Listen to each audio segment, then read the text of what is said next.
அனைவருக்கும் tractor wheel channel சார்பாக வணக்கங்க. ஒரு 2011 நியூ ஹாலண்ட் 32 டிராக்டர் தாங்க சேல்ஸ் வந்துருக்குது.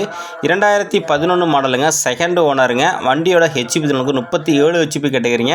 நார்மல் சேரிங்க, சிங்கிள் கிளச்சு, ஆயில் பிரேக்கோட வருதுங்க. எக்ஸ்ட்ரா ஃபிட்டிங், டாப்பு, ஹூக்கு பட்டு, பம்பர் அனைத்தும் இருக்குங்க. வண்டி உங்களுக்கு இன்ஜின் கிரவுண்ட் கியர்பாக்ஸ் தெளிவாக சுத்தமாக இருக்குங்க. வண்டி உங்களுக்கு செல்ஃப் கண்டிஷனுங்க. எஃப்சி உங்களுக்கு கரண்டில் இருக்குங்க. இன்சூரன்ஸும் முடிஞ்சிட்டுங்க. விலை விதிகளுக்கு 1,25,6,000 சொல்லுங்கள். நேரில் போனால் கொஞ்சம் அனுசரித்து பேசிக்கலாங்க. கான்டாக்ட் நம்பர் கொடுத்துறோம், கான்டாக்ட் பண்ணிட்டு வாங்கிங்க. மேலும் தொடர்ந்து டிராக்டர் சேல்ஸ் வீடியோ பார்க்கணும். நம்ம சேனலை மறக்காமல் சப்ஸ்கிரைப் பண்ணிடுங்க. நன்றி, வணக்கங்க.